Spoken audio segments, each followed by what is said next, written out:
The ice was singing that morning, long groaning notes that echoed across Miner's Lake, like the voice of something ancient stirring in its sleep.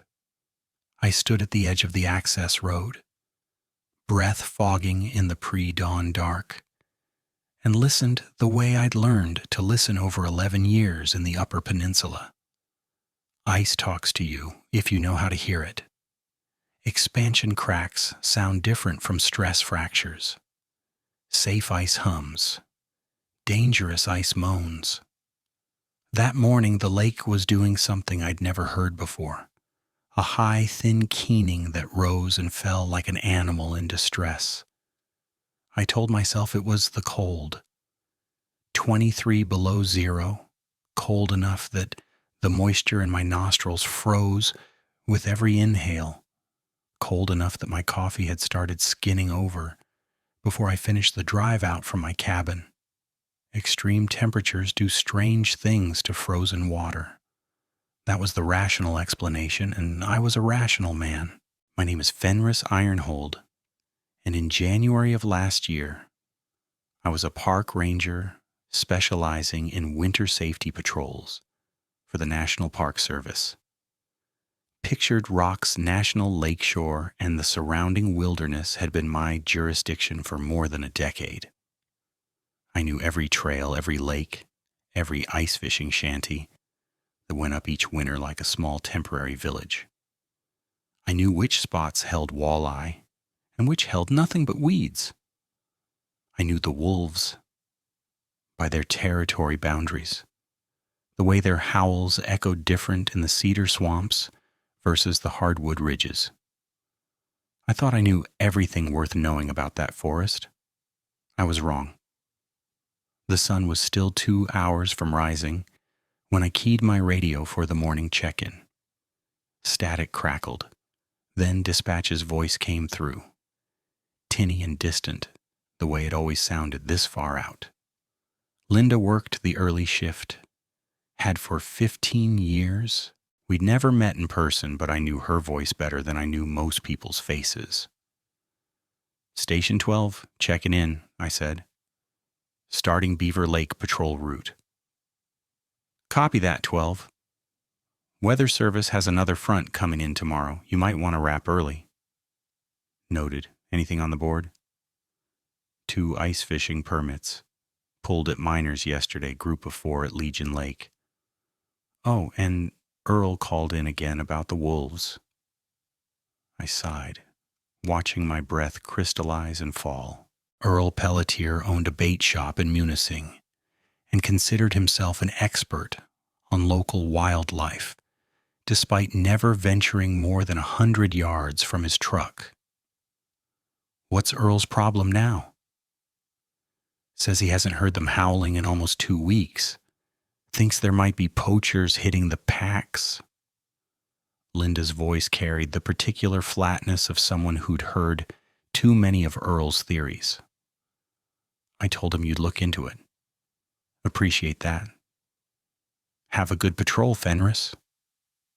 I clipped the radio back to my belt and stood there for another moment, listening to the lake's strange song fade into silence. The woods around me were dark walls of pine and spruce, their branches heavy with snow that hadn't thawed in 6 weeks. Nothing moved. Nothing called out. The only sound was my own breathing and the faint tick of my truck's engine cooling in the brutal air. Earl was an idiot about most things, but he wasn't wrong about the wolves. I'd noticed it too, maybe a week earlier. The Miners Lake Pack usually started their evening chorus right around sunset, a sound so regular you could set your watch by it. Wolves howl more during breeding season, not less. They're advertising territory, calling for mates, coordinating hunts. January and February should have been a symphony every night. Instead, nothing. The forest had gone quiet in a way that felt deliberate, like someone had reached down and pressed a mute button on the entire ecosystem. My patrol route that morning took me along the northern shore of Beaver Lake, checking shanties and making sure the weekend fishermen hadn't left anything behind that would attract bears in the spring. The ice was good. 18 inches of clear black ice beneath 6 inches of snow, and the only tracks I saw were old boot prints, already filling in with drift. I counted 12 shanties still standing, their plywood walls painted with names and crude jokes, propane heaters, and tip-ups waiting inside for owners who wouldn't return until next weekend. Inside the third shanty, I found a half-eaten sandwich frozen solid on the plywood bench, a tackle box left open, and 3 holes in the ice that hadn't been scooped clear. The usual pattern when someone leaves in a hurry, but there could be plenty of reasons for that. Weather coming in, wife calling about a sick kid, truck trouble. I made a note in my logbook and moved on. The fourth shanty stopped me. The door was standing open, banging faintly in the wind. Inside, a camp chair lay overturned. A thermos had rolled into the corner and frozen there, coffee forming a brown stain across the plywood floor. 2 holes gaped in the ice, perfectly circular, perfectly abandoned. And on the wall, gouged deep into the cheap wood, were 4 parallel scratches about 3 feet long. I stood in the doorway and stared at those marks for a long time. Bear, I told myself. Had to be a bear. We got black bears up here that could reach that high, especially if they reared up. This time of year they should be deep in their dens, but warm spells could rouse them. Hunger could drive them out early. I'd seen it before. Not often, but it happened. I reached out and touched the scratches. The wood was splintered, torn more than cut, the way claws would do it. But the spacing was wrong. Bears have 5 claws, and these marks were clearly 4. 4 deep gouges about 2 inches apart, running from roughly shoulder height down to my hip level. The angle suggested something reaching rather than swiping, something tall. Probably just some drunk asshole with a knife, I muttered to no one. Scared himself with the wind and decided to vandalize on his way out. I didn't believe it, but I wrote it in my logbook anyway. Criminal mischief, possible wildlife damage. Recommend follow-up. The 5th shanty was locked tight, and the 6th showed no signs of disturbance. By the time I'd checked all 12, my feet had gone numb despite my insulated boots, and the sun had finally crested the tree line, turning the lake into a blinding white expanse. I squinted against the glare and noticed something else I'd missed in the pre-dawn dark. No tracks. Not mine. Mine were there. A wandering line between shanties, already starting to blur at the edges. But there should have been other tracks. Deer came down to the lake edge to browse on exposed vegetation. Snowshoe hares left their distinctive paired prints everywhere. Foxes, fishers, pine martens. The snow should have been written with their passage, like a page of text. Instead, nothing. Clean snow stretching in every direction, unmarked except for my own intrusion. No animal had been near this lake in at least 3 days, maybe longer. The last snowfall had been Thursday night, and today was Sunday. 3 days with no animal activity whatsoever. I told myself it was the cold. Extreme temperatures drive wildlife to shelter, reduce their activity to the bare minimum needed for survival. That was true. That was biology. But 23 below wasn't that extreme for the UP in January. We'd had colder. The animals here were adapted, evolved for this climate over thousands of years. They didn't just vanish for 3 days. I finished my patrol and headed back to the truck, my boots squeaking on the packed snow.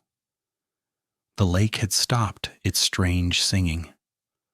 The woods around me stood silent and still, every branch weighted with white, every shadow deep and sharp in the morning light. I kept glancing over my shoulder without meaning to, checking sight lines, listening for sounds that never came. The drive back to my cabin took 40 minutes on roads that were more ice than asphalt. I lived alone in a 2-room structure the Park Service provided, perched on a ridge overlooking Lake Superior, with nothing but forest between me and the Canadian border. Margaret had called it the end of the world during the divorce proceedings, and she hadn't meant it as a compliment. She'd lasted 3 winters before the isolation cracked something in her, before the dark mornings and darker afternoons and endless white silence drove her south to her sister's place in Grand Rapids. That was 3 years ago. I hadn't seen her since. The cabin was cold when I got inside, the wood stove burned down to coals. I fed it some kindling and a couple of split logs, then stood there with my hands extended toward the growing flames, trying to remember the last time I'd heard a wolf howl. A week? 2 weeks? I'd stopped noticing at some point, the way you stop noticing a sound that's always been there, until suddenly it isn't. I made lunch. Canned soup, stale crackers, the bachelor cooking that had become my entire culinary repertoire, and ate it standing at the window overlooking the lake. Superior was frozen out to the horizon, a vast plain of white and gray and pale blue shadow. In the summer, freighters passed through here, their lights visible at night like slow-moving stars. Now there was nothing, no ships, no planes, no movement of any kind. Just me and the silence, and the growing certainty that something was wrong. After lunch, I pulled the wolf tracking data from my laptop, scrolling through the GPS collar reports that came in weekly from the DNR. We had 3 packs in my patrol area, maybe 30 wolves total, each with a couple of collared individuals that let researchers monitor their movements. The data was current as of Friday. All 3 packs had shifted their territory. Not abandoned. The packs were still active, still hunting, still doing wolf things, but they'd moved, all of them, in the same direction. South and west, away from the lakeshore, away from the inland lakes, where they usually hunted deer this time of year. The Miners Lake pack had traveled almost 20 miles from their normal range. The Legion Lake pack even further. They were bunching up in territory that couldn't possibly support that many predators, crowding together like prey animals when something bigger moves into the area. I closed the laptop harder than I needed to and went to tie flies. It was something I'd picked up after the divorce, a way to fill the long, dark evenings that used to feel peaceful and now felt like waiting for something I couldn't name.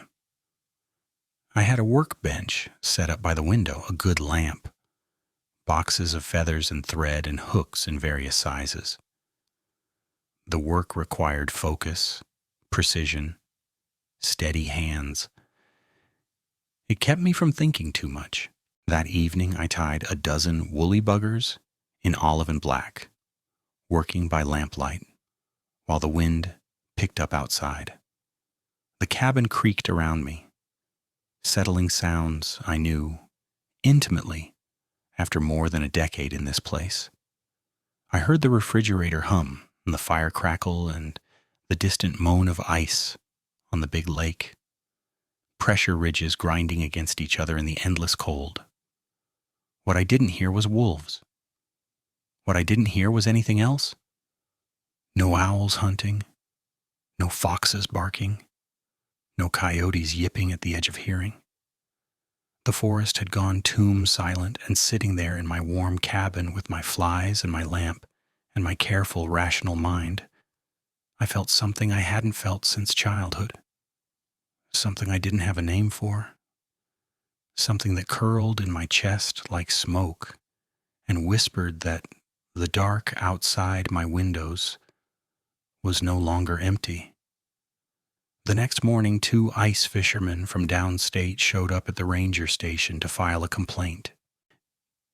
Their names were Dave and Mike, brothers from Flint who'd been coming up to Beaver Lake for the opener every year since their father brought them as kids. They were experienced, sensible men in their 50s, the kind who knew how to dress for cold and didn't spook easy. They sat across from me in the station's small office, coffee cups clutched in hands that wouldn't quite stop trembling, and told me what had happened. "We were set up at the north end," Dave said. He was the older one, heavy-set, with a gray beard and the weathered face of someone who'd spent a lifetime outdoors. "Good spot, we've used it for years. Ice was solid, fish finder showed marks at 30 feet. Should have been perfect." "But no fish," Mike added. He was thinner than his brother. Nervous energy in every movement. "Not a single hit in 6 hours. Never seen it that dead." "Could be the cold," I said, though I didn't believe it. "Extreme temperatures slow down feeding activity." Dave shook his head. "We've fished colder than this. That's not what—" He glanced at his brother. "That's not why we're here." I waited.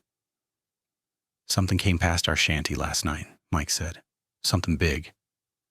"What kind of something?" "We don't know." Dave's voice had dropped. "We were inside, heater going, playing cards. Around 2 a.m, everything went quiet. I mean everything. No wind, no ice noise, nothing, just silence. And then we heard footsteps." "On the ice?" "On the ice, heavy, slow, coming right toward us." Mike picked up the thread. "We figured it was another fisherman, maybe someone from the shanty down the way." Dave called out, asked who was there. The footsteps stopped. "How close?" "Right outside, maybe 10 feet from the door." Dave's hands tightened on his coffee cup. We could hear it breathing. I felt something cold settle into my stomach. Breathing. Like a bellows. Deep, wet. Not human. He met my eyes. "I've hunted this peninsula my whole life, Ranger. I know what a bear sounds like. I know what a wolf sounds like. This wasn't either." "What did you do?" "Nothing. We sat there like idiots waiting for it to leave. And after a few minutes it did. Footsteps heading away toward the tree line. Same heavy pace. We didn't sleep the rest of the night, and we packed up at first light." "Did you see anything?" The brothers exchanged another look. "Tracks," Mike said. "Where it had been standing." "What kind of tracks?" Dave reached into his coat pocket and pulled out a phone. He thumbed through photos until he found what he was looking for, then handed it to me. I looked at the image and felt the cold in my stomach spread outward, reaching for my spine. The track was huge. Bigger than any wolf print I'd ever seen, bigger than any bear. But it wasn't a paw print. It was more like a foot, with distinct toe marks and what looked like the impression of a heel. Human-shaped, but elongated, maybe 18 inches long. And at the front of each toe, deep puncture marks where claws had sunk into the frozen snow. Something had stood outside that shanty on 2 legs, something massive and clawed, something that breathed like a bellows, and walked away. When it was done listening to 2 frightened men huddle in the dark. I handed the phone back. "Probably a bear," I said. "They can leave strange tracks when they're... That's not a goddamn bear print, and you know it." I did know it. I knew it the same way I knew the wolves had fled and the forest had gone silent and the ice had been singing wrong for days now. But I couldn't say that. I was a park ranger, a representative of rational authority, a man whose job was to keep the wilderness safe and understandable for the people who visited. So I wrote up the complaint as an unusual wildlife sighting, recommended they avoid the northern end of the lake for the rest of the season, and started walking them out. At the door, Dave paused and turned back. Our uncle had something happen to him up near Grayling back in the 70s, he said quietly. Something in the woods. He never talked about it, but he knew people. Guys who'd had their own experiences, guys who took it seriously. He always said if we ever ran into something we couldn't explain up here, to call him before calling anyone else. He shrugged. Uncle Roy's been dead 6 years now, but I still have the numbers he left me. I didn't know what to say to that, so I just nodded and watched them drive away in their overloaded pickup truck, already deciding never to come back. Then I sat alone in the station and stared at the map on the wall, at the vast green expanse of protected land that had been my home for more than a decade, and I wondered what else was living out there in the silence. That afternoon, I drove out to the Ojibwe community at Wetmore. Mary Blackfish was 83 years old and had been the tribal elder since before I'd started working here. She lived in a small house at the edge of the reservation, surrounded by bird feeders that stayed empty now because no birds came to them. I'd helped her install a new propane heater 2 winters ago when her old one gave out. She'd made me wild rice soup and told me stories about the lake spirits her grandmother used to talk about. I'd smiled and nodded and chalked it up to cultural tradition, the charming mythology of a people who'd lived here for thousands of years. She was sitting on her porch when I pulled up, wrapped in blankets despite the cold, watching the empty forest, with eyes that seemed to see something I couldn't. "Fenris Ironhold," she said. "You look like a man who's seen something he doesn't understand." I climbed the porch steps and stood beside her. "The fishermen at Beaver Lake heard something last night." They showed me tracks. Big tracks. Too big for anything that should be out here. And the wolves have moved their territory. All 3 packs shifted south. Something pushed them out. Mary was quiet for a long moment. The wind stirred the snow around us, lifting tiny crystals that sparkled in the afternoon light. When she finally spoke, her voice was soft, almost resigned. "My people stopped using the old trails 3 weeks ago, the ones that go deep, that follow the water. Why? Because something is using them now. Something that was sleeping and isn't anymore." I wanted to ask more, wanted her to name it, explain it, give me something I could research or report or rationalize away. But the look in her eyes stopped me. She wasn't afraid. She was too old for that. But she was certain in a way that made my skin prickle. "What should I do?"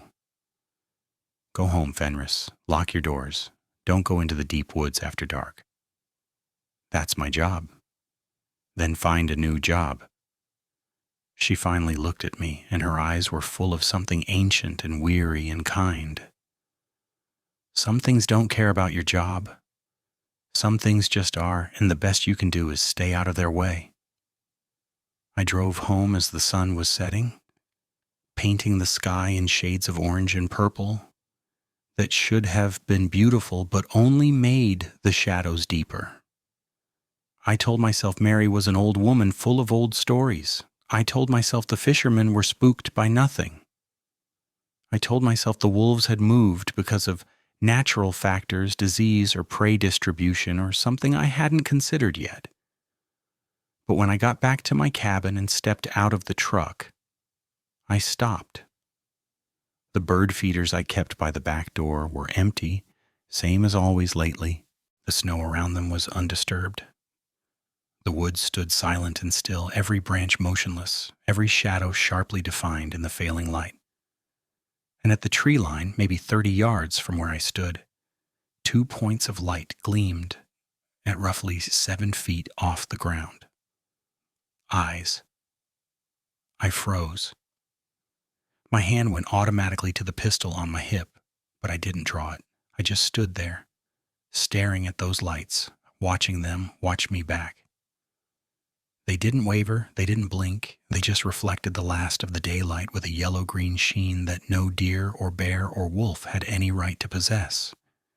Then, very slowly, they blinked out, not like eyes closing, like lights being deliberately switched off. The forest was silent. The cold was brutal. And I stood alone in my driveway for 10 minutes, hand on my gun, before I finally found the courage to walk inside and lock the door behind me. That night, for the first time since the divorce, I slept with every light in the cabin burning. I didn't sleep. The lights burned all night. Every lamp and overhead fixture I owned, blazing against the darkness outside my windows.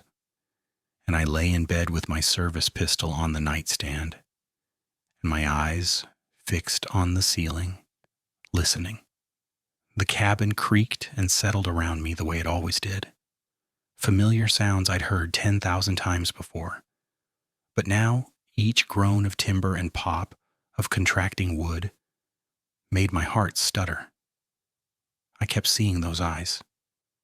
That deliberate blink out, like something had made a conscious decision to stop letting me see it. Around 3 a.m, I heard footsteps on my porch. Heavy, slow. The boards groaning under something massive. I grabbed the pistol and rolled out of bed, pressing my back against the wall beside the window. My breath came in short, shallow gasps that fogged the cold air. The cabin had good insulation, but the temperature still dropped to maybe 50 degrees overnight when I let the wood stove burn low, and I could feel the chill seeping through my thermal underwear as I waited. The footsteps stopped. Silence. I counted my heartbeats. 20, 30, 40. And then I heard breathing. Just like Dave and Mike had described. Like a bellows, deep and wet. The sound of massive lungs moving air through passages that weren't quite right. It was standing just outside my front door. I could picture it there. 7 feet of something I couldn't name, pressing close to the wood that separated us. Maybe listening to my own panicked breathing the same way I was listening to its. Then the porch boards creaked again, and the footsteps moved away. Down the steps, across the frozen ground, toward the tree line. I didn't move for an hour. When dawn finally broke, painting my windows gray and then pink, and then the harsh white of another cloudless winter day, I forced myself to get up. My legs were stiff from standing motionless for so long, my hands cramped around the pistol's grip. I made myself set the gun down, made myself put on clothes, made myself unlock the door and step outside. The porch was empty. The snow beyond it was unmarked. No tracks, no sign anything had been there at all. I stood in my doorway and stared at the pristine white expanse, at the tree line where I'd seen the eyes at the whole damn wilderness that had been my home for 11 years. My rational mind, the one that had gotten me through a decade of winter patrols and a failed marriage and the long, dark nights of northern isolation. That mind was screaming at me to find an explanation. Wind sounds weird when it hits a cabin at certain angles. Wood contracts in the cold. You were half asleep and imagining things because those fishermen spooked you with their story. But I knew what I'd heard. I went back inside and called the ranger station. Linda, I need you to pull all wildlife incident reports from the last month. Anything unusual, animal sightings, livestock disturbances, anything that doesn't fit normal patterns. That's a lot of paperwork, Fenris. Can you narrow it down? Anything involving large predators. Bears, wolves, mountain lions, if anyone's been stupid enough to report one. We don't have mountain lions in Michigan. I know, just humor me. She was quiet for a moment. Is this about Earl's wolf theory? Maybe, I don't know yet. You okay? You sound tired. I'm fine, just didn't sleep well. She said she'd have the reports ready by noon, and I hung up and sat at my kitchen table with my cold coffee and tried to think. The sun was fully up now, streaming through my east-facing windows, making the cabin feel almost normal. In daylight, everything seemed explicable. Eyes in the dark could have been anything. Owl, deer, even a particularly large raccoon if it was standing on something. Sounds on the porch could have been wind or a fox exploring or my own fear-addled brain playing tricks on me. I'd been alone too long. That's what Margaret always said. That this place would get inside my head and twist things around, until I couldn't tell what was real anymore. Maybe she'd been right. Maybe the isolation had finally cracked something in me the way it had cracked her. I decided to be systematic about it. If something unusual was happening in my jurisdiction, a rogue bear, a sick wolf, some kind of predator behavior I'd never encountered, then there would be evidence. Physical evidence I could document and report and use to request resources from the Park Service. I'd been a ranger for 11 years. I knew how to investigate wildlife incidents. I knew how to separate fact from hysteria. I got dressed in my full winter gear, loaded my truck with everything I might need for a long patrol, and drove out to Beaver Lake. The shanty where Dave and Mike had been was easy to find. It was the only one with fresh tire tracks leading away from it, packed down in the snow from their hasty departure. I parked about 50 yards out and approached on foot, scanning the area the way I'd been trained to scan a potential crime scene. Methodical, grid pattern, looking for anything that didn't belong. The tracks the brothers had photographed were gone. Not covered over, the snow hadn't fallen since they had left, but gone, smoothed out. The area around the shanty looked like someone had taken a broom to it, erasing everything except the boot prints leading to and from the plywood structure. I knelt in the snow and ran my gloved hand over the surface, feeling for any impression beneath the powder. Nothing. Inside the shanty, everything matched what they'd described.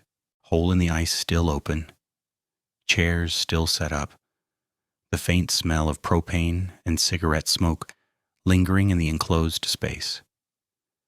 I photographed everything, made notes, measured the dimensions of the interior. Then I went back outside and started widening my search radius. 50 yards from the shanty at the edge of the tree line, I found what I was looking for. The snow there was disturbed. Not obviously, you'd have to be looking for it. But the surface had a trampled quality, like something heavy had paced back and forth for a while. I knelt again and brushed away the top layer of powder, and underneath I found the impression of a foot. Partial, distorted by movement and maybe deliberate concealment, but unmistakably a foot. Too large for human, too elongated for bear, with deep puncture marks at the front where claws had sunk in. I measured it as best I could. At least 15 inches long, maybe 5 inches wide at the ball. Whatever had made this track weighed several 100 pounds and walked on 2 legs. I photographed it from multiple angles, then sat back on my heels and tried to think of anything that could explain what I was seeing. There were stories, of course. Every region has them: Bigfoot in the Pacific Northwest, the skunk ape in Florida, various indigenous legends about wild men and forest spirits. I'd heard the local versions during my years here. The Ojibwe talked about something called the bear walker, a corrupted soul trapped between human and animal. The French-Canadian trappers who'd worked these woods centuries ago had their own tales about the loup-garou, the werewolf of the northern forests. Even the modern fishing camps had their share of campfire stories about strange sights and sounds in the deep woods. I'd always dismissed them. Ghost stories, folklore. The human need to populate the darkness with monsters. But I was looking at a track that shouldn't exist, in a forest that had gone silent after a night when something had stood on my porch and breathed at my door. I stood up and looked around me. The sun was high enough now that the trees cast short shadows, and the lake ice glittered in the clear light. A beautiful winter day, the kind that used to fill me with something close to joy. Now I just felt exposed. I drove back to the station and pulled up everything I could find about unusual animal sightings in the region. The reports went back decades, scattered across filing cabinets and old computer databases and handwritten logs from rangers who'd retired or died before I ever arrived. Most of them were exactly what you'd expect: bear encounters, wolf sightings, the occasional confused tourist who'd mistaken a fisher for something exotic. But buried in the routine, I started finding patterns. Every few years, sometimes 5, sometimes 10, sometimes as many as 15, there would be a cluster of reports that didn't fit. Unusual tracks, strange sounds at night, animals behaving erratically, ice fishermen cutting their trips short, hunters refusing to return to certain areas. The reports never lasted more than a few weeks, and they always seemed to center on the same general area: the inland lakes north of the main tourist zones, the deep woods where the trails petered out, and the tree canopy blocked even satellite coverage. My jurisdiction. The most recent cluster had been 12 years ago, just before I'd transferred here from downstate. A ranger named Peterson had filed a series of increasingly frantic reports about something he called a large bipedal predator of unknown species. His supervisor had attributed it to stress and recommended psychiatric evaluation. Peterson had quit 2 months later and moved to Arizona. I'd never met him, never even heard his name mentioned. But reading his reports now felt like looking into a mirror. He'd seen the eyes first, too. I spent the rest of the day cross-referencing dates and locations, building a timeline that stretched back to the 1950s. The pattern held.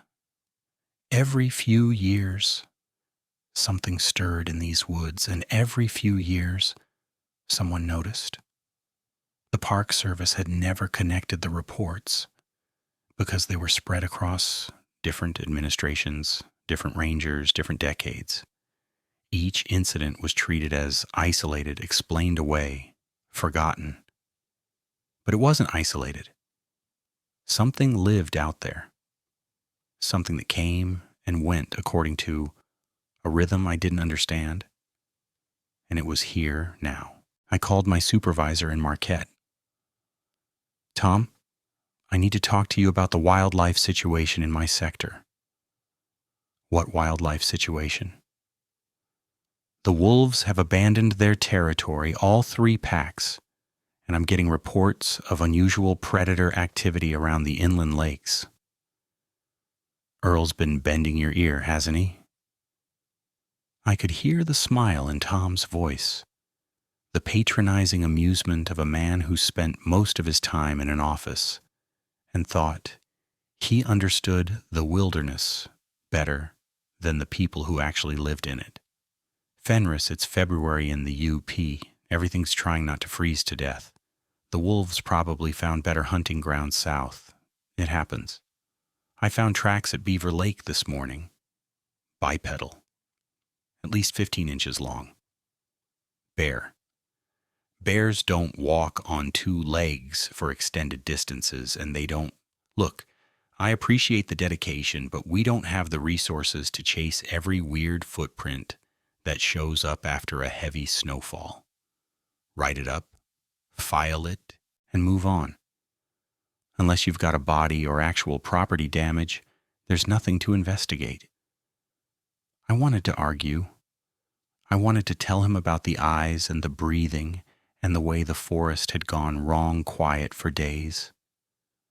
But I heard myself the way he would hear me, the isolated ranger who'd been alone too long, the divorced man living at the end of the world, the crackpot seeing monsters in the shadows.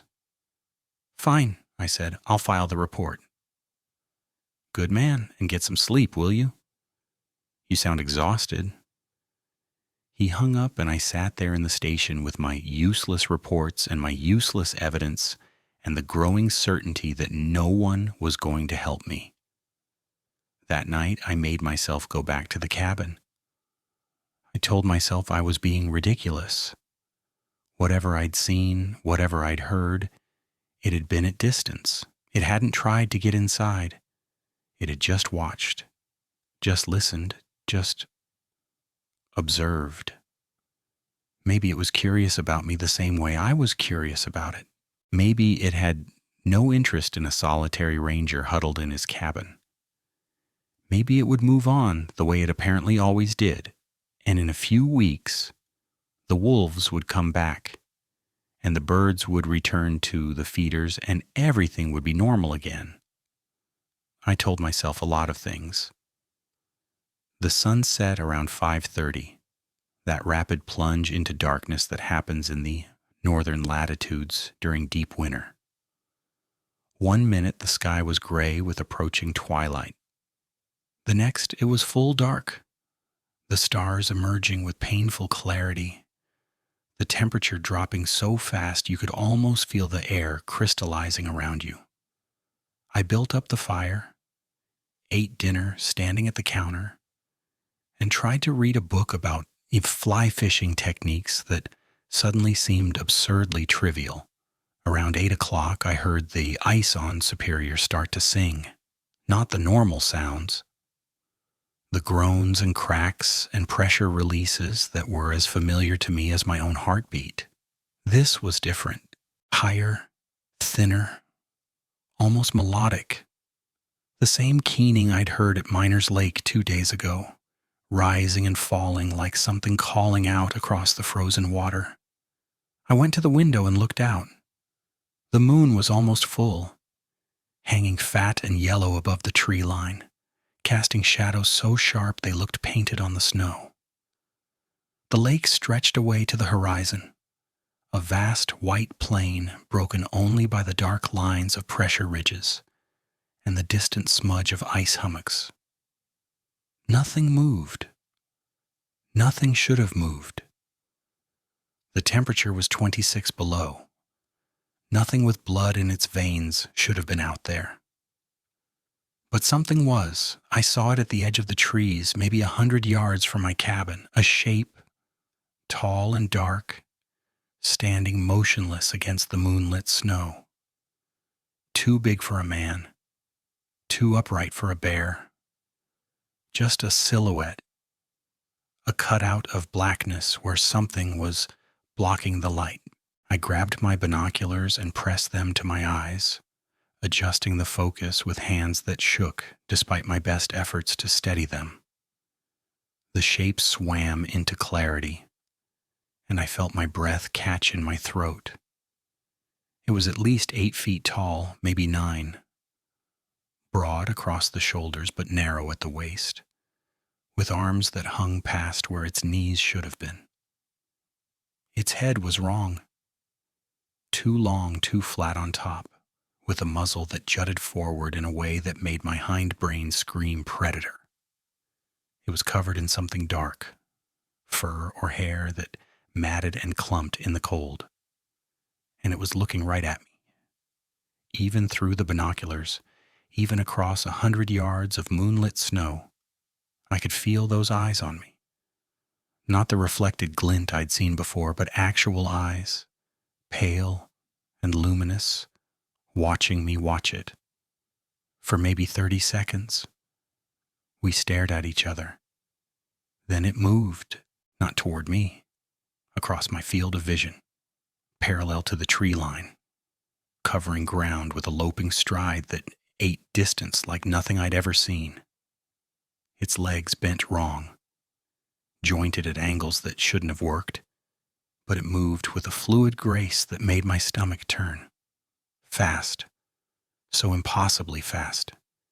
In maybe 3 seconds, it had crossed the entire visible span of forest edge and vanished into the trees at the far end of my property. Gone. I lowered the binoculars and realized I wasn't breathing. My chest had locked up, my diaphragm frozen, and I had to consciously force myself to inhale. The cold air hit my lungs like a slap, and I staggered back from the window, nearly tripping over my own feet. That wasn't a bear. That wasn't a wolf. That wasn't any animal that existed in any field guide or wildlife database or scientific catalog. That was something else. I checked every lock in the cabin. I pushed furniture against the doors. My bookshelf, my kitchen table, anything heavy enough to provide a few seconds of resistance. I loaded my shotgun and set it by the bed alongside the pistol. I turned on every light, even the ones in the closet and the tiny bathroom, until the cabin blazed like a beacon in the winter dark. And then I sat in my chair by the fire and waited for dawn. It didn't come back that night. Or if it did, it stayed far enough away that I didn't see or hear it. But I didn't sleep, didn't even close my eyes except to blink. Just sat there with my guns at my feet and listened to the ice sing its strange song and felt the weight of all that darkness pressing against my walls. I tried to tell myself it wasn't real. Tried to convince myself I'd seen a moose, maybe, or a large black bear moving in an unusual way. The moonlight played tricks. Distance was deceptive at night. My eyes, tired and strained from lack of sleep, had transformed something ordinary into something monstrous. The human brain was wired to see threats everywhere, to find patterns in chaos, to populate the shadows with predators even when none existed. That's what this was. That's all this was: fear, isolation, the crushing loneliness of a failed marriage and an empty cabin and too many silent nights with nothing but my own thoughts for company. Margaret had always said I'd go crazy out here. Maybe she'd been right. But the thing I'd seen through those binoculars, the long arms, the wrong-jointed legs, the muzzle full of teeth, that wasn't a trick of the light. That wasn't pareidolia or sleep deprivation or the DTs from whiskey I hadn't drunk. That was real. That was solid. That was standing in the moonlight, looking at me with eyes that held intelligence and intent. I'd spent my career in the wilderness. I'd seen every animal this forest had to offer, tracked them and studied them and learned their ways until I could read their behavior like a book. I knew what belonged here and what didn't. That thing didn't belong, but it was here anyway. When the sun finally came up, I made a decision. I was going to find evidence. Real evidence, the kind that couldn't be explained away or dismissed. I was going to document whatever was out there in my forest, and I was going to make someone listen. Not for me. I knew how I sounded, knew how this would look on paper, but for the people who came here. The fishermen and hunters and tourists who wandered into these woods every year, trusting that someone like me was keeping them safe. I owed them that much. I gathered my gear: camera, plaster for casting tracks, sample bags, a GPS unit to mark locations. I loaded the shotgun and slung it over my shoulder. I took a deep breath of the bitter morning air and stepped off my porch. The snow around my cabin was undisturbed, same as before. No tracks, no marks, no sign that anything had come within 100 yards of my walls. But at the tree line where I'd seen the silhouette, the snow told a different story. Something had been standing there. The snow was packed down in an irregular oval, about 3 feet wide and 2 feet deep.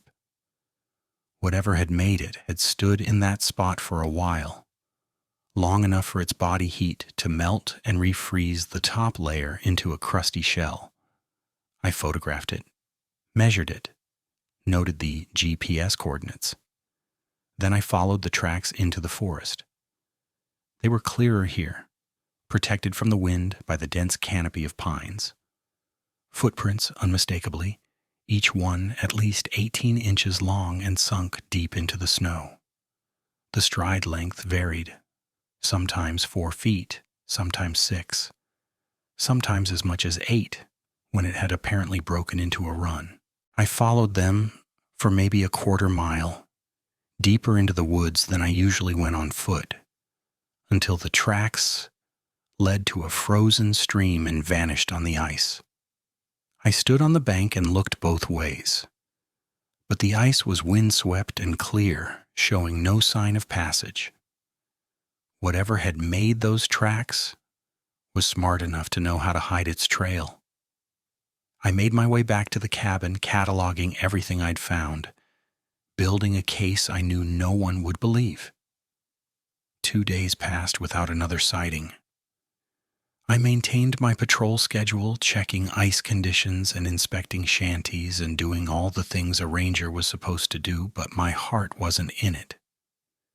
Every shadow at the edge of my vision made me flinch. Every sound in the trees made me reach for my weapon. I wasn't sleeping more than an hour or 2 a night, and it was starting to show. My hands trembled when I poured coffee. My thoughts scattered like startled birds whenever I tried to focus. Linda noticed. She asked me about it on the radio, her voice careful and concerned.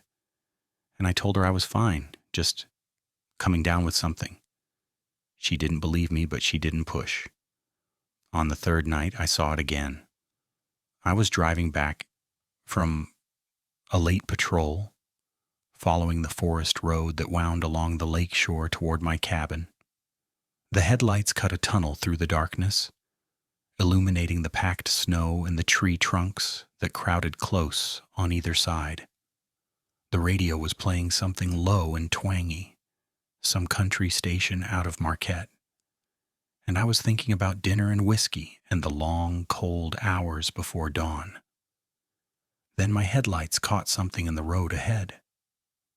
I slammed the brakes, the truck fishtailing slightly on the icy surface before coming to a stop. The figure was maybe 50 yards ahead, standing in the middle of the road, looking at me. It was taller than before. Not just standing differently. Its proportions had shifted, its shoulders narrower, its torso longer, as if its body had been reshaped since the last time I'd seen it. 9 feet at least, its shadow stretching back along the snow like a warning. Its fur was grayish-brown, matted with ice, and I could see the individual hairs standing up along its shoulders like hackles raised. Its arms hung at its sides, ending in hands, not paws hands, with fingers that curled and flexed as I watched. And its face. I'd seen the silhouette before. I'd seen the muzzle, the wrong shape. But now, in my headlights, I could see details I hadn't wanted to see. The nose, black and wet like a dog's. the ears pointed and swiveling forward to catch sound, the mouth slightly open, showing teeth that gleamed yellow-white in the artificial light. Teeth too big for any wolf. Teeth that belonged in something prehistoric, something that shouldn't exist anymore, something that had been supposed to die out long before humans ever walked these forests. It stood there for maybe 10 seconds, watching me. Then it smiled. Not a snarl, not a threat display. A smile. Its lips pulled back, and its mouth opened wider, and it looked for all the world like something amused by the small, frightened creature in the metal box. Then it turned and loped off the road into the forest, moving with that horrible fluid grace, and was gone. I sat in my truck with my foot on the brake and my hands locked on the steering wheel and the radio playing soft and tinny in the silence. My headlights shone on empty road, on undisturbed snow, on nothing at all. I don't know how long I stayed there before I found the courage to drive home. That night, lying awake in my barricaded cabin with every light burning, I tried to make sense of what I'd seen. It wasn't natural. Nothing about it was natural. The way it moved, the way it stood, the way it had smiled at me. These weren't the behaviors of any animal. Animals don't stand in the middle of roads and wait for you to get a good look. Animals don't flex their fingers. Animals don't smile. But it wasn't human either. Too big, too wrong, too much predator in every line of its body. Whatever it was, it existed somewhere in between, something that had crawled out of the same evolutionary tree as us, but had taken a different branch, a darker branch, one that led to claws and teeth and a hunger that I could feel even through my truck's windshield. I thought about the reports I'd found, the ones stretching back decades, the patterns of activity, the clusters of sightings, the rangers who'd seen something and quit and moved far away. This wasn't new. This thing, or things like it, had been here for a long time, maybe longer than humans, maybe longer than the trees themselves. And every few years, it woke up. I thought about Mary Blackfish, sitting on her porch in the cold, watching for something she knew was there. I thought about the wolves, fleeing south in packs, abandoning territory they'd held for generations. I thought about Dave and Mike, huddling in their plywood shanty while something breathed outside their door. And I thought about myself, alone in a cabin at the end of the world, with a creature from nightmare circling in the dark. I had to tell someone. I had to make someone believe me. Because whatever was out there, it wasn't just watching anymore. It was getting closer. It was getting bolder. And I had a terrible feeling that it wasn't going to stop until it had what it came for. The next morning, I drove back out to Mary Blackfish's house. She was sitting on her porch again, same blankets, same watchful eyes. The bird feeders behind her swung empty in the wind. I climbed the steps and stood beside her, looking out at the forest that had become unfamiliar territory. "I saw it," I said. She nodded slowly. "I know." "What is it, Mary? What's it living in those woods?" She was quiet for a long time. The wind picked up, swirling snow around us, carrying the scent of pine and cold, and something else, something faint and musty that I couldn't identify. "My grandmother called them the ones who walk between," she said finally. "Not human, not animal, something older, something that was here before the ice came and retreated and came again. The forests change, the lakes change, the people come and go, but they stay. They wait. And when the time is right, they wake up." She paused. "My grandmother said they aren't bound to one shape. that they can fold themselves down, compress, become something smaller when they need to, or stretch themselves taller. Their bones aren't like ours. Why? What do they want? She turned to look at me, and in her eyes I saw something that might have been pity. What does any predator want, Fenris? They're hungry. They're always hungry. I felt the cold settle into my bones, deeper than the winter air could explain. What do they eat? But she just turned back to the forest and said nothing. And after a while I went back to my truck and drove home through the empty white wilderness, knowing that I was being watched every mile of the way.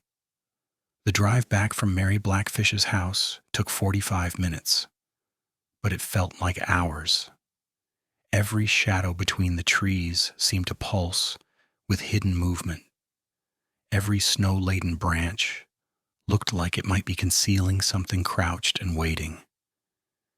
I kept my eyes on the road, but my attention was scattered across the white wilderness surrounding me, searching for any sign of that gray shape, those yellow eyes, that wrong smile full of too many teeth. The thing Mary had said, "They're hungry, they're always hungry," kept echoing in my head like a pulse I couldn't slow down. What did they eat? She hadn't answered. She hadn't needed to. I'd seen the way it looked at me through the windshield of my truck. I'd seen the intelligence in those eyes, the calculation, the patience. It wasn't looking at me the way a wolf looks at potential prey, weighing risk against reward. It was looking at me the way a person looks at something they've been waiting for, something they've been planning for. I pulled into my driveway just as the afternoon light was beginning to fade. The cabin looked the same as always. Weathered cedar siding, green metal roof, heavy with snow, smoke still curling from the chimney where I'd left the wood stove banked. My truck had been gone less than 2 hours. Nothing should have changed. But something had. I sat in the cab with the engine running, staring at the cabin, trying to figure out what was wrong. The shape of it was right. The color was right. The placement of windows and doors, the angle of the porch, the wood pile under the overhang, everything was exactly where it should be. And yet, then I saw it. The tracks, they came out of the tree line at the north edge of my property, crossed the open space in front of the cabin in a straight line, and circled around the building once before disappearing back into the woods on the south side. From where I sat, I could see them clearly. Deep impressions in the snow, larger than any boot print, spaced too far apart for human strides. Whatever had made them had walked on 2 legs. Whatever had made them had walked right up to my home while I was gone. My hands were shaking as I shifted into park and killed the engine. The silence that followed was absolute. No wind, no birds, no distant sounds of traffic or machinery or human activity. Just the vast, empty quiet of the winter woods, pressing in on me from all sides like a physical weight. I got out of the truck slowly, one hand on my service pistol, and walked toward the nearest track. The snow crunched under my boots, loud as gunshots in the stillness. Each step felt like a commitment, a choice I couldn't take back. But I had to see, I had to know. The track was enormous. I'd measured wolf prints before. The biggest I'd ever recorded was about 5 inches long from one of the alpha males in the Paradise Pack 3 winters ago. This print was nearly twice that size, maybe 9 inches from heel to toe.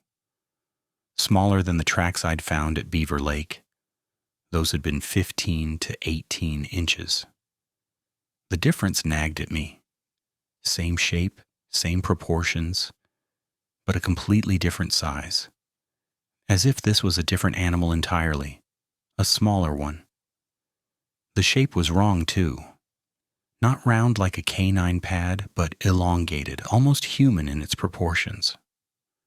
I could see individual toe impressions, 4 of them, plus something that might have been a dew claw, and at the front of each toe, a deep puncture where claws had punched through the snow into the frozen ground beneath.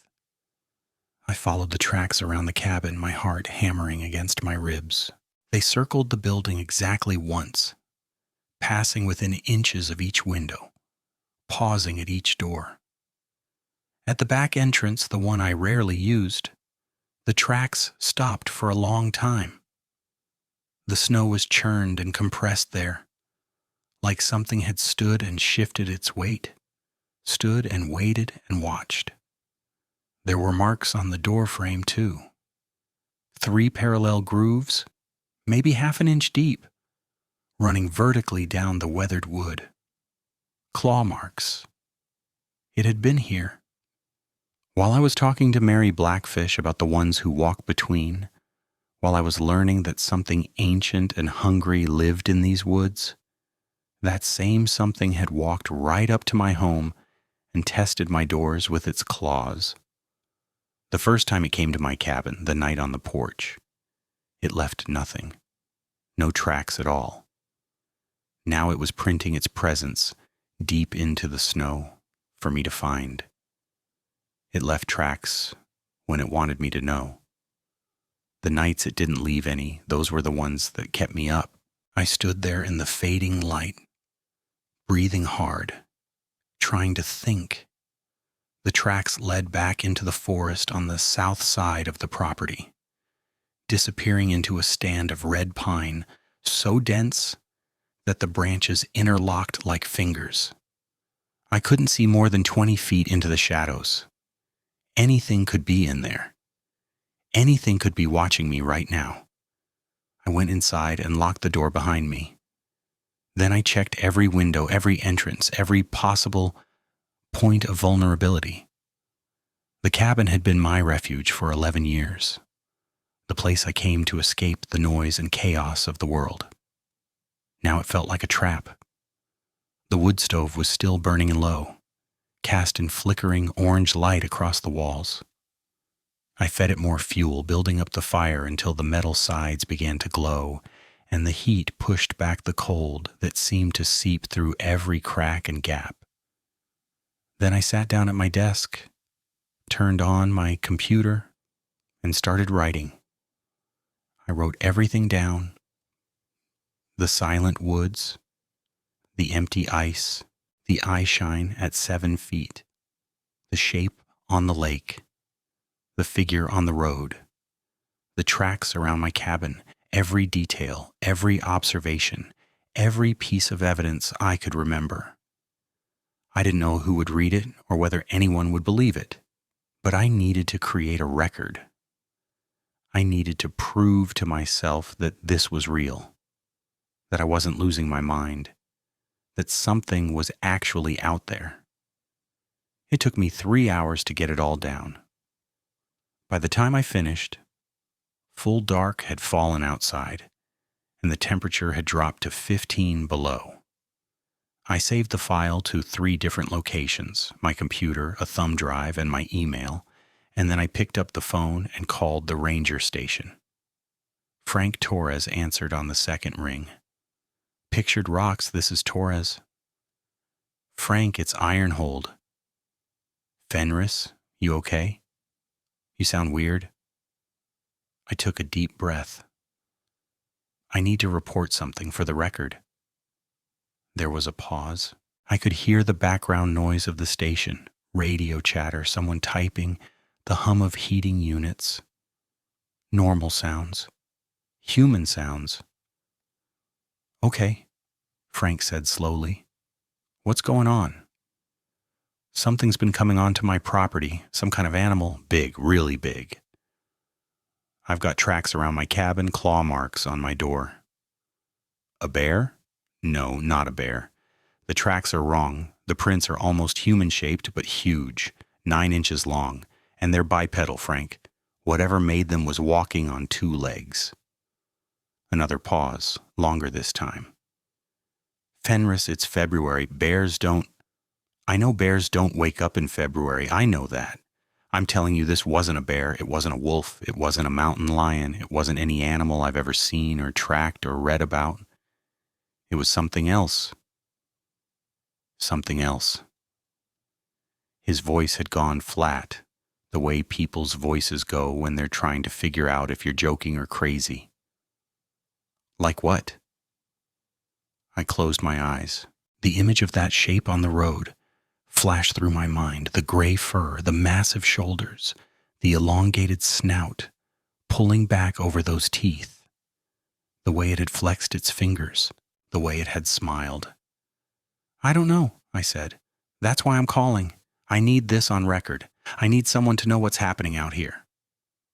Fenris, he sighed. You've been alone out there a long time, maybe too long.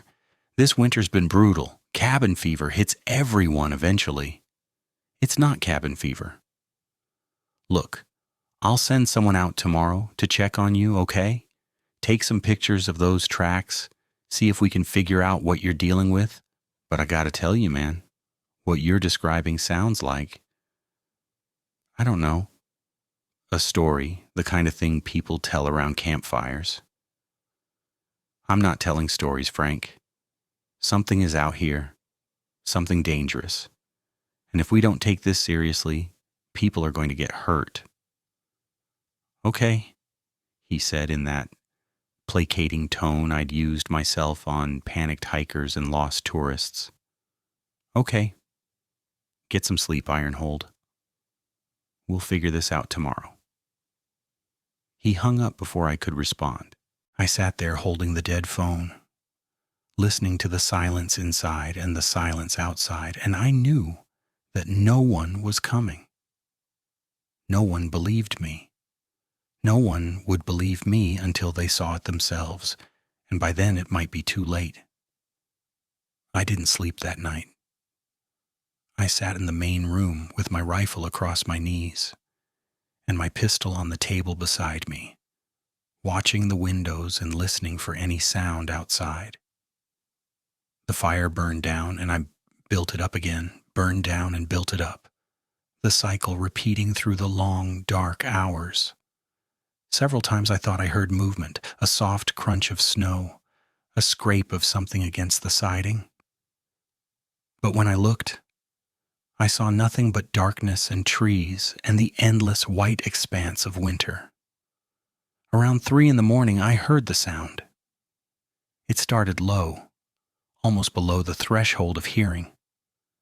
A vibration more than a noise, like the bass note of some impossibly large instrument being played just beyond the edge of perception.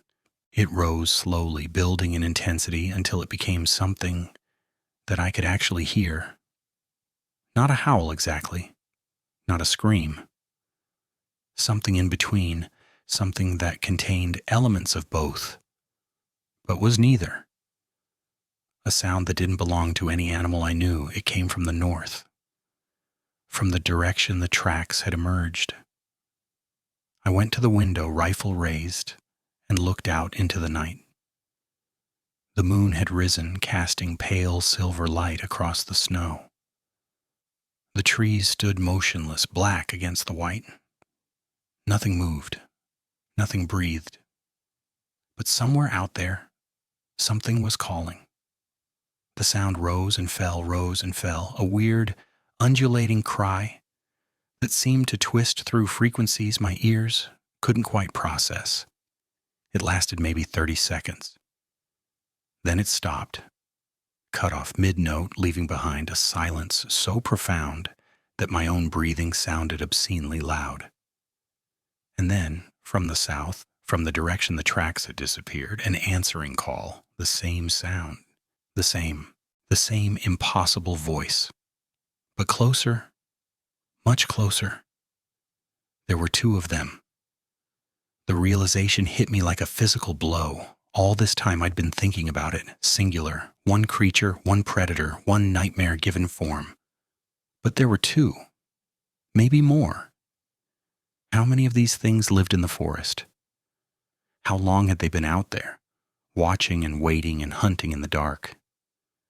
I stood at the window until dawn began to gray the eastern sky, listening for more calls, watching for movement. Nothing came, nothing showed itself. But I could feel them out there circling, patient, hungry. They knew where I lived. They knew I was alone, and they were taking their time. The next morning I drove to the reservation. I don't know why exactly. Mary Blackfish hadn't given me any answers, not really. She'd told me what these things were called, but not what to do about them, not how to survive them. But she knew more than anyone else, and I was desperate enough to try anything. Her house looked abandoned when I pulled up. No smoke from the chimney, no movement behind the frost-covered windows. I climbed the porch steps and knocked on the door, waited, knocked again. Nothing. I was about to leave when I noticed the blood. Just a few drops, dark against the weathered wood of the porch rail. Fresh enough that they hadn't frozen yet. I followed them with my eyes, tracing a path from the rail to the steps to the snowy ground below, where they became a trail leading toward the tree line. "Mary?" My voice came out cracked and strange. "Mary, are you out here?" Silence, that wrong silence, the one I'd learned to dread. No birds, no wind, no sound at all except my own ragged breathing. I drew my pistol and followed the blood trail. It led across the yard, past a shed that listed dangerously to one side, through a gap in a wire fence that bordered the property. The drops became larger, more frequent, smearing across the snow in patterns that suggested something being dragged. I told myself it could be anything. A deer she'd shot, a rabbit, some other explanation that didn't involve the old woman being taken by something in the night. But I knew. Deep down, I knew. The trail ended at the edge of the forest. Not gradually, but abruptly, as if whatever had been making it had simply vanished. The last smear of blood disappeared into the shadows between two massive white pines, their branches hanging so low that they almost touched the ground. I stood there staring into that darkness, pistol raised, every instinct screaming at me to run. Something moved in the shadows. I saw it for maybe 2 seconds. A shape, gray and massive, shifting between the trees about 30 yards in. It was crouched low, almost on all fours, but its head was turned toward me, watching. In the dim filtered light, I could make out details I hadn't seen before. The texture of its fur, not smooth like a wolf's, but coarse and matted, hanging in thick ropes from its shoulders and back. The shape of its hands, yes, hands, not paws, with long fingers and palms that bent at wrong angles. And its face, God, its face. It was looking right at me. The snout was longer than I'd realized, almost canine but stretched and distorted, filled with teeth that overlapped each other in no pattern I could recognize. Its eyes were yellow, shot through with red veins, and they held an intelligence that made my stomach turn. It wasn't the blank animal stare of a predator sizing up prey. It was something else, something worse. It was curious. It blinked once, slowly, deliberately. Then it opened its mouth and made a sound, a low, grinding vocalization that might have been a growl, or might have been something trying to form words. I felt the hair on my arms stand up, felt my bladder threaten to release, felt every primitive alarm system in my brain firing at once. I raised my pistol and fired 3 times into the shadows. The thing moved faster than anything that size should be able to move. One moment it was there, crouched and watching. The next it was gone, a gray blur vanishing into the deeper forest. I heard branches snapping, snow crunching, and then silence again. That awful total silence. I stood there for a long time, pistol still raised, waiting for it to come back. But it didn't. Eventually the sounds of the forest began to return.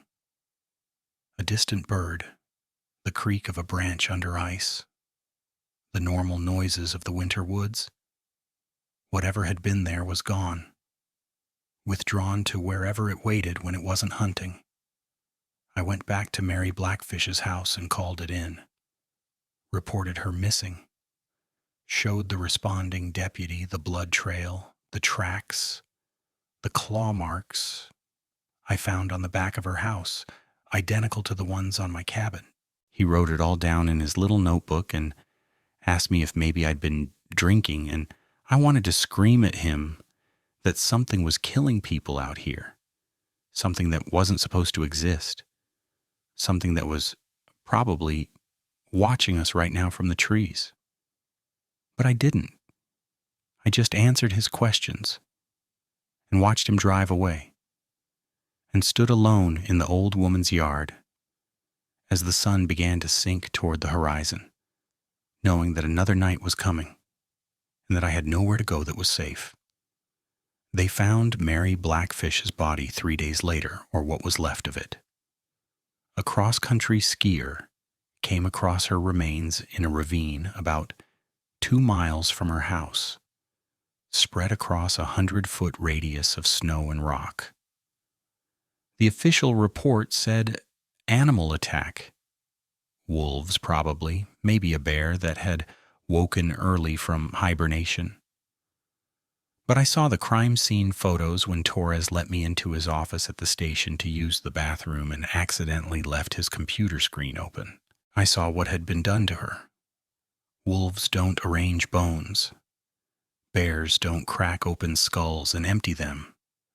Something had killed Mary Blackfish, and it had done so with a purpose that went beyond hunger.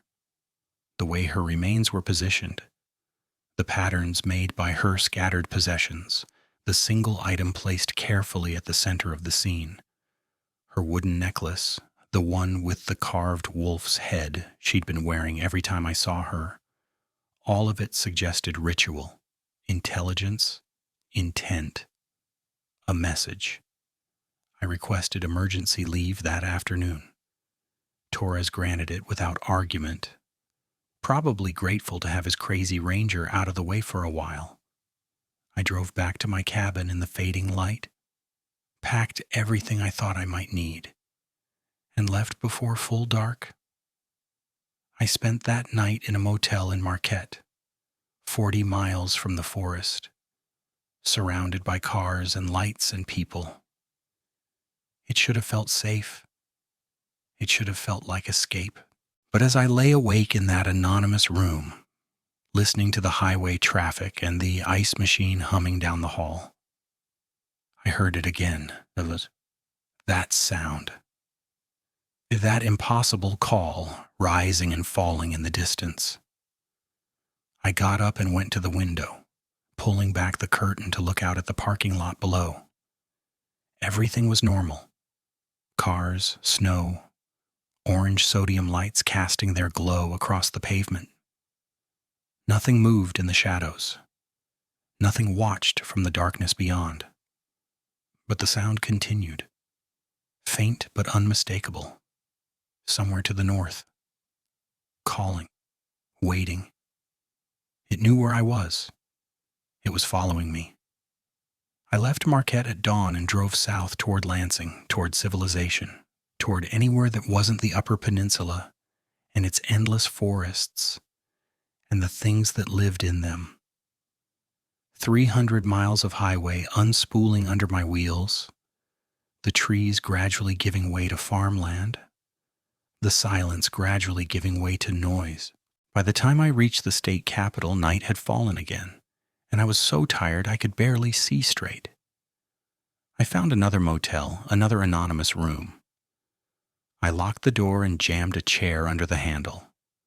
I sat on the bed with my rifle across my knees and watched the window until my eyes burned.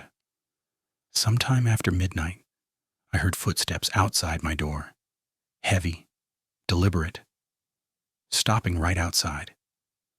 A shadow passed across the gap at the bottom of the door. Something big, something that shouldn't be there. Then a sound, a low, grinding vocalization that I'd heard before in the woods behind Mary Blackfish's house. That same not quite growl, that same suggestion of speech trying to form. It lasted maybe 5 seconds. Then the footsteps resumed, moving away, fading into the distance. I didn't sleep that night either. I sat there in the dark, clutching my rifle, watching the door, waiting for something to come crashing through. But nothing did. When morning came, I went outside and searched for tracks, for any sign of what had visited me in the night. Nothing. The parking lot was clean, no prints in the snow, no marks on the door, no evidence at all that anything had happened. But I knew what I'd heard. I knew what I'd felt. That sense of being watched, being hunted, being slowly and methodically stalked by something that didn't care how far I ran. It was following me. Wherever I went, it would follow. There was no escape. I called my supervisor that afternoon and told him I wasn't coming back. Medical leave, I said. Personal issues. He asked if everything was okay, and I laughed. This horrible broken sound that scared even me. Nothing was okay. Nothing would ever be okay again. I drove back to the Upper Peninsula one last time just to get my things. I packed in daylight, working fast, throwing everything into boxes without sorting or organizing. Clothes, books, tools, the personal effects of 11 years lived alone in the wilderness. I didn't look toward the tree line. I didn't check for tracks. I didn't stop until everything was loaded into the rental trailer behind my truck. Standing in the empty cabin, in the place that had been my home for so long, I felt something I couldn't quite name. Grief, maybe. Loss. The understanding that something had been taken from me, something that I could never get back. This life I'd built, this isolation I'd cultivated, this careful distance from the world, all of it was over now. The thing in the woods had seen to that. I walked outside and stood on the porch, looking at the forest one last time. And I saw it. Standing at the tree line, maybe 50 yards away. Not hiding, not crouching, just standing there in full daylight, watching me with those yellow eyes, its mouth hanging open in what might have been a smile. It was even bigger than I'd realized, 9 feet, maybe more, broad across the shoulders, covered in that matted gray fur. Its hands hung at its sides, those long fingers flexing slowly, rhythmically, the black claws catching the winter light. Its legs were bent wrong, jointed in places where joints shouldn't be, but it stood upright with a terrible grace that made my skin crawl. We looked at each other across the snow, predator and prey, hunter and hunted. Two beings from different worlds, connected now by something I couldn't understand or escape. It raised one hand, that massive, clawed, wrong hand, and made a gesture, a wave, slow and deliberate, almost mocking. Then it turned and walked back into the forest, disappearing between the trees, as if it had never been there at all. I got in my truck and drove away. I didn't look back. I didn't stop until I reached Lansing. That was 6 months ago. I live in a small apartment now, on the 3rd floor of a building in the middle of the city. I took a desk job with the Park Service, processing permits and answering phones and slowly going crazy behind a computer screen. My brother thinks I had a nervous breakdown. My ex-wife thinks I finally snapped from the isolation.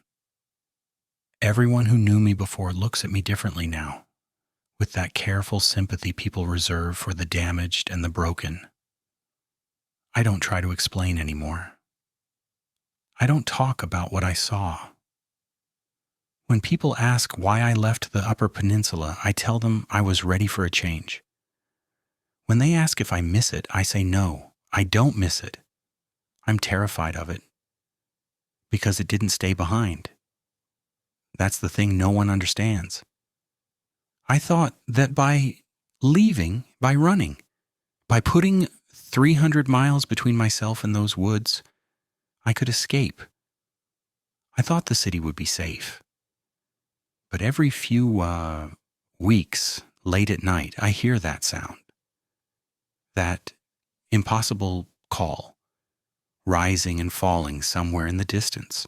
And sometimes, when I go to my window and look down at the street below, I see something standing in the shadows between the buildings. Gray, massive, watching. It found me, it followed me, and it's still out there, waiting. For 3 months, I tried to convince myself it was over.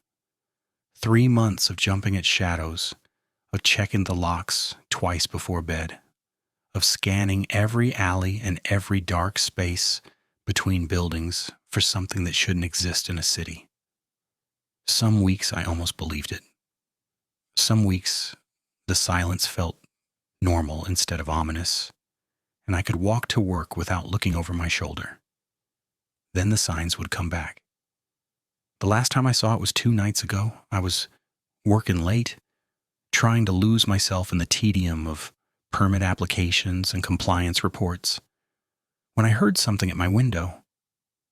A scratching sound, soft but persistent, like claws on glass. I live on the 3rd floor. I went to the window and looked out.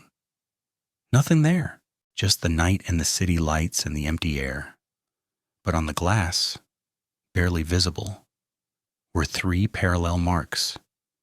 Scratches, maybe an inch long, running vertically down the pane. Claw marks. I don't know what it wants. I don't know why it chose me. Maybe it's playing with me the way a cat plays with a mouse before the final strike. Maybe it's waiting for something. A signal, a moment, a trigger I can't see or understand. Maybe it will follow me for the rest of my life, watching and circling and testing, until one night it finally decides to stop waiting. I keep a rifle by my bed now. I keep all the lights on. I don't sleep much anymore, and when I do, I dream of yellow eyes and wrong smiles and the sound of something breathing outside my door. Mary Blackfish called them the ones who walk between. She said they were older than the ice, older than the forests, older than anything human. She said they were hungry, always hungry. She didn't tell me they never let go. She didn't tell me that once they choose you, you belong to them forever. I'm writing this down because I need someone to know the truth. In case something happens to me, in case I disappear the way Mary did, the way others have before me. I need there to be a record. I need there to be proof. It's real. It's out there. And it's coming. I can hear it now, outside my window. That sound, that call, it's getting closer. I sat frozen in my chair, the pen still in my hand, the words I'd just written, staring back at me from the page. The sound outside was growing louder now, that impossible call echoing off the buildings, bouncing between the brick walls, until it seemed to come from everywhere and nowhere at once. My hands were shaking so badly that I could barely grip the rifle when I picked it up from its place beside my desk. The scratching came again, this time not from the window but from the door. I stood slowly, every muscle in my body screaming at me to run, to hide, to do anything but move toward that sound. But there was nowhere left to run. I'd tried that already. 300 miles hadn't been enough. 3,000 wouldn't be either. Whatever this thing was, wherever it came from, it had chosen me. and it wasn't going to stop until it finished whatever it had started. The door handle turned. I raised the rifle, sighting down the barrel at the door, my finger on the trigger. The lock was a deadbolt. Good steel, solid construction, the kind of thing that might slow down a human intruder. But I'd seen what those claws could do to a truck door. I'd seen the strength in those massive shoulders, the terrible patience in those yellow eyes. A deadbolt wasn't going to stop it. Nothing was going to stop it. The handle stopped turning. For a long moment, there was only silence. That heavy, suffocating silence I'd come to know so well, the silence of something watching, waiting, measuring. Then the door shuddered in its frame. Once. Twice. On the third impact, the wood around the deadbolt began to splinter. I fired through the door. The sound was deafening in the enclosed space, and my ears rang with the aftermath. Through the ragged hole in the wood, I could see nothing but darkness. But I could smell it. That copper rot musk smell that had haunted my nightmares for months. And I could hear it breathing. Slow, steady, unharmed. The door exploded inward. It stood in the doorway, filling the frame from side to side, its head ducked low to clear the threshold.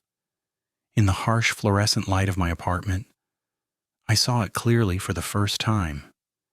Every detail, every horror, every impossible inch of the thing that had been stalking me since January. It was bigger than I remembered. 9 feet tall, maybe more, with shoulders that would have made a grizzly look small. Its body was covered in that matted gray fur, thick and coarse. But in places I could see the skin beneath. Pale and almost hairless, stretched tight over muscles that bunched and flexed with every breath. Its chest was massive, barrel deep, and I could see the ribs moving beneath the fur as it breathed, could hear the wet rattle of air moving through lungs that shouldn't exist. Its arms were too long, hanging past its knees, and they ended in those hands, those terrible wrong hands with their long fingers and curved black claws. The claws were at least 4 inches long, hooked like a raptor's talons, and they gleamed in the light with a color that was almost iridescent, like oil on water. Its legs were bent backward at the knee, like a dog's hind legs, but they supported it upright with a grace that made my stomach turn. It stood like a man, but moved like something else entirely, something older and more terrible than anything that had ever walked on human feet. Its head was the worst part. The snout was long and narrow, more wolf than dog, but the jaw was massive, hinged wrong, hanging open to reveal rows of teeth that went back and back into the darkness of its throat. The teeth were yellow-white, some of them broken, some of them stained with something dark and old. Its ears were pointed, laid back against its skull, and they twitched constantly, tracking sounds I couldn't hear. But it was the eyes that held me, those yellow eyes, burning with an intelligence that was all too human, all too aware. They looked at me with something like recognition, something like pleasure, something like hunger. It smiled at me. I don't know how else to describe it. The corners of its mouth pulled back, the lips peeling away from those terrible teeth, and it made a sound, a low, rumbling vocalization that might have been a growl or might have been laughter. It knew me. It had always known me. And now, finally, it had come to collect. I fired again. The bullet caught it in the shoulder, and this time it reacted, a jerk, a snarl, a step backward that shook the floor. Dark blood welled from the wound, thicker than human blood, almost black in the artificial light. But it didn't fall. It didn't even seem to slow down. Instead, It made that sound again, that howl shriek that I'd heard on the ice, that impossible call that split the difference between animal and human, and it lunged. I threw myself sideways, crashing into my bookshelf, scattering books and papers across the floor. Its claws raked the air where I'd been standing, close enough that I felt the wind of their passage, close enough that I could smell its breath, hot and wet and rotten, like meat left too long in the sun. I scrambled backward, knocking over a lamp, tripping over the corner of the couch, and it followed me with that terrible patience, that predator's certainty that the chase was already over. I fired a third time, aiming for its head. The bullet caught it in the jaw, and for one glorious instant I thought I'd killed it. It staggered, shook its massive head, sprayed dark blood across my walls. But when it looked at me again, those yellow eyes were brighter than ever, burning with something that might have been pain, or might have been rage, or might have been pure, undiluted joy. It liked this. It liked the fight, the resistance, the desperate struggle of prey that didn't know it was already dead. I ran for the fire escape. My apartment had a window that opened onto a metal staircase. Old, rusted, probably, not up to code, but it was my only way out. I threw myself at the window, fumbling with the latch, hearing the thing behind me as it crashed through my furniture, as it howled that impossible howl, as it came for me with all the terrible inevitability of death itself. The window stuck. Of course it stuck. My hands were slick with sweat and shaking so badly I could barely grip the handle. Behind me I heard claws on hardwood, felt the floor vibrate with its footsteps, smelled that copper rot musk smell getting stronger and stronger. The window came open. I didn't climb through. I fell through, tumbling onto the metal grating of the fire escape, nearly going over the railing into the 3-story drop below. The cold hit me like a physical blow. February air cutting through my shirt, my breath fogging in the darkness. But I was moving, scrambling down the stairs, the rifle still somehow clutched in my hands. And behind me I heard the window frame splinter as the thing forced its way through. It couldn't fit. For one wild instant, hope flared in my chest. The fire escape was narrow, designed for humans, and the thing was too big, too broad, its shoulders catching on the edges of the window as it tried to follow me.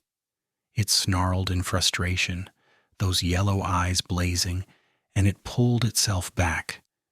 And then it did something that made my blood run cold. It began to change. Its bones cracked and shifted beneath its fur, its shoulders compressing, its spine curving, its entire body folding in on itself like origami made of flesh and muscle and nightmare. The sound was indescribable, wet and snapping and organic, like 100 joints dislocating at once. And when it squeezed through the window, it was smaller. Not by much, but enough. I ran down the fire escape, 3 flights, my feet ringing on the metal, the cold biting at my exposed skin. Above me, I could hear it following, could hear its claws scraping on the grating, could hear that low growl rumbling in its throat at the bottom. I jumped the last 8 feet, hit the ground hard, felt something in my ankle twist but didn't stop, couldn't stop, knew that if I stopped, I was dead. The alley behind my building was dark and narrow, lined with dumpsters and fire escapes, ending in a chain-link fence that I couldn't possibly climb in time. I ran anyway, adrenaline pumping, rifle bouncing against my hip, breath coming in ragged gasps. Behind me, The thing dropped from the fire escape with a grace that its size shouldn't have allowed, and I heard it hit the ground, heard it start to run. Have you ever heard a wolf run? That loping, ground-eating stride that covers miles without effort. That tireless pursuit that wears prey down through sheer persistence. This was that, but worse. This was something that had been hunting since before there were wolves, before there were men, before there was anything in these forests but ice and darkness and hunger.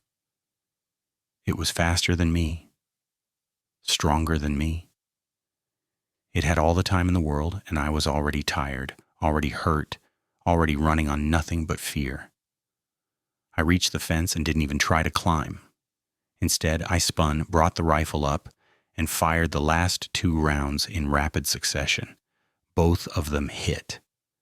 The thing staggered, stumbled, crashed to its knees in the filthy alley. Dark blood pumped from the wounds in its chest, and for one long moment it just knelt there, swaying, those yellow eyes fixed on my face.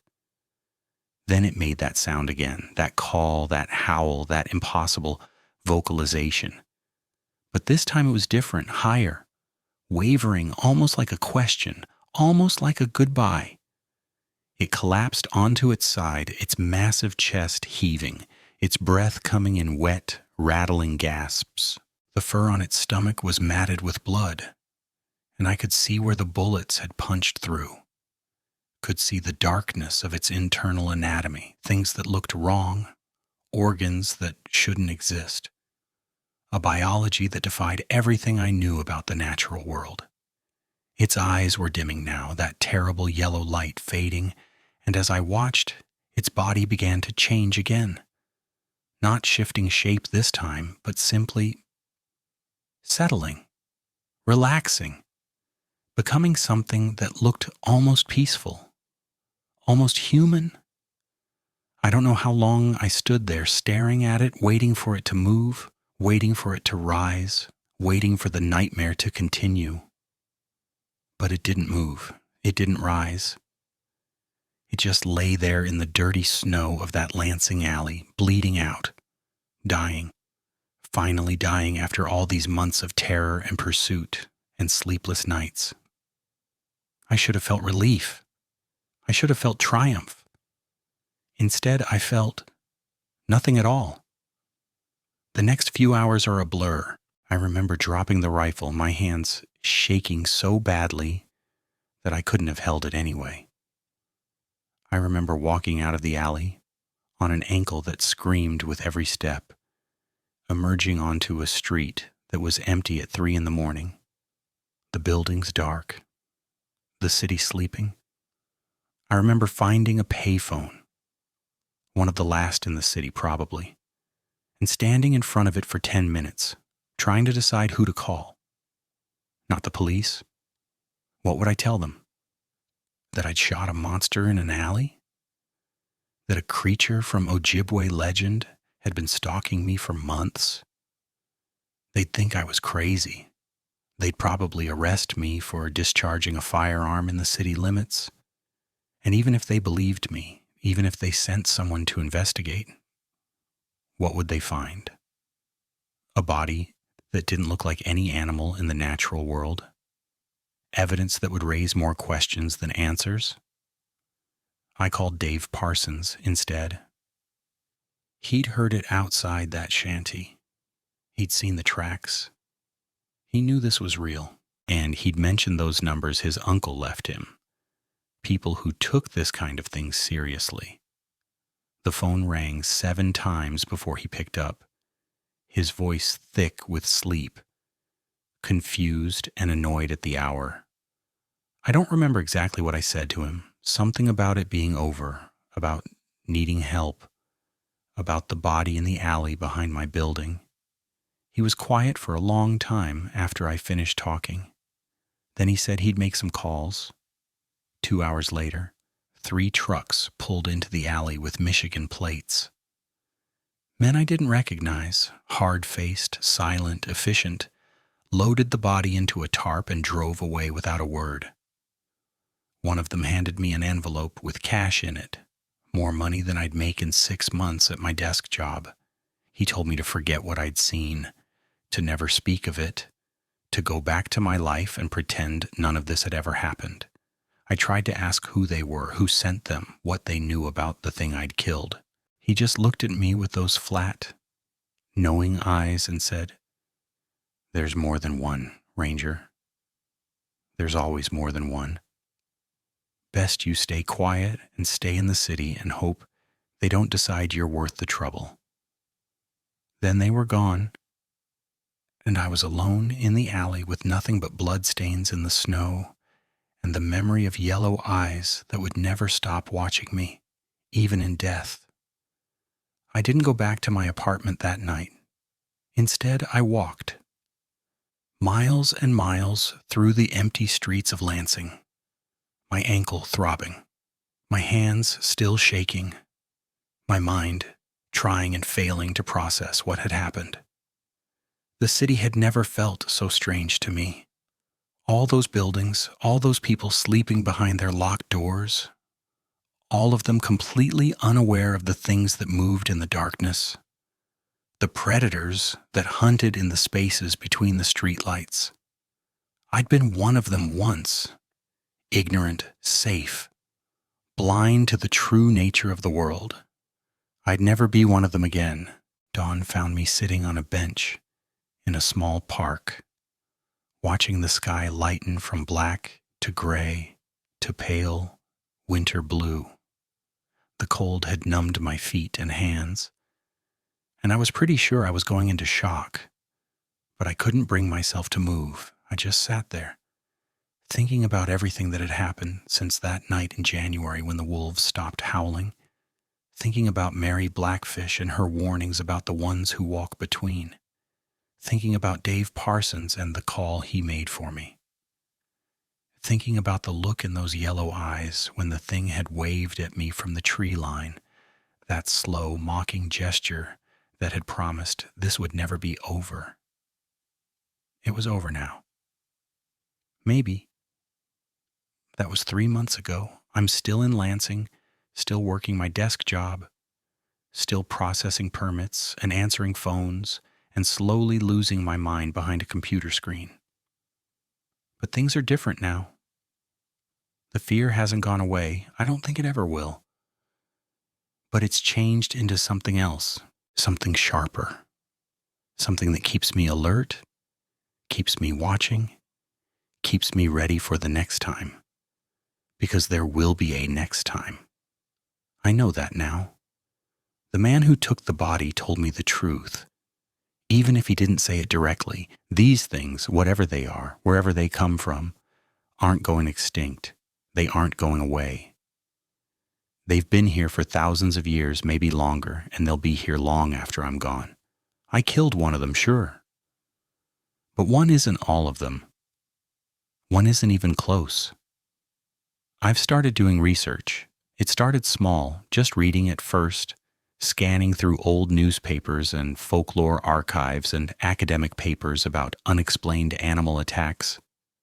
Then I started making calls, tracking down people who'd had experiences like mine, survivors who'd seen things they couldn't explain and lived to tell the tale. Most of them wouldn't talk to me. A few hung up the instant I mentioned what I was looking for. But some of them talked. Some of them had stories that made mine look tame. And all of them, every single one, said the same thing when I asked what we should do about it.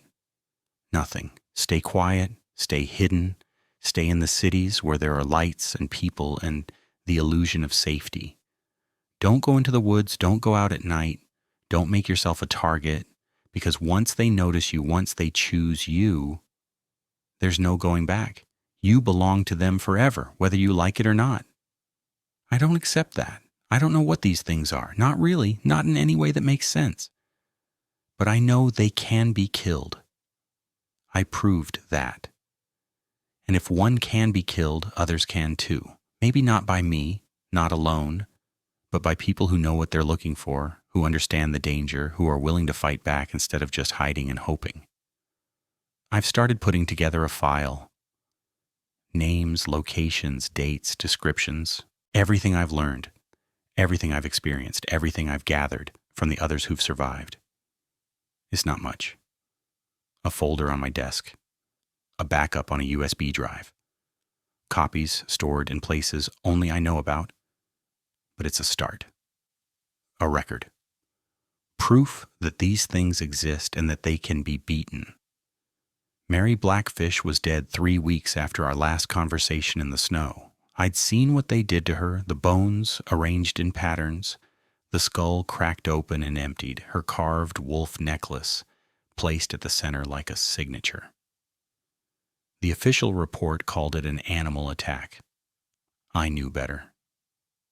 She'd known too much, or maybe she'd told me too much, and they'd made an example of her. I think about her a lot. I think about what she told me, about the ones who walk between, about the old ways and the old bargains and the price that some people pay to keep the rest of us safe. I think about whether she went willingly, whether she knew what she was walking into, whether she was trying to protect me or punish me or something else entirely. I don't have answers. I probably never will. But I honor her memory the best way I can. By not looking away, by not forgetting. By keeping the record she couldn't keep herself. Some nights I still hear that sound, that call rising and falling in the darkness, echoing between the buildings like a memory that won't fade. I don't know if it's real or if it's just my mind playing tricks on me, trauma manifesting as auditory hallucinations, the brain processing fear in the only way it knows how. But every time I hear it, I go to the window and look out. Every time I check the locks and the rifle and the emergency bag I keep packed by the door. Every time I remember those yellow eyes and that slow mocking wave and the way it smiled at me from the tree line. There's always more than one, the man in the alley said. I believe him. But there's more than one of us too, more survivors, more witnesses, more people who've seen the truth and refuse to look away. We're scattered and isolated and terrified, but we exist. And someday maybe we'll find each other. Maybe we'll share what we know. Maybe we'll figure out how to fight back, how to protect the people who still believe they're safe, who still think the darkness is empty and the forests are just trees. Until then, I keep my rifle loaded. I keep my lights on. I keep my eyes open and my ears sharp and my file growing, one story at a time. The thing in the alley is dead. But the nightmare isn't over. It's never going to be over. But at least now, finally, I'm not running anymore. I'm not hiding. I'm not pretending that if I ignore the darkness, it will ignore me back. I'm watching. I'm waiting. And the next time one of them comes for me, because there will be a next time. There's always a next time. I'll be ready. My name is Fenris Ironhold. Fenris. I was a park ranger in Michigan's Upper Peninsula for 11 years. I saw something impossible in the winter of my last year, and it changed everything. It took my job, my peace, my ability to sleep without dreaming of teeth and claws and yellow eyes. But it didn't take my life. It didn't take my will to survive. And it sure as hell didn't take my ability to fight back. This is my story. This is my record. This is my proof. Read it. Remember it. And if you ever find yourself alone in the woods, in the silence between the trees, in the darkness where the wolves have stopped howling, run. Run. And don't look back. Because they're out there. They've always been out there. And once they see you, once they know your face, once they choose you as theirs, they never ever let go.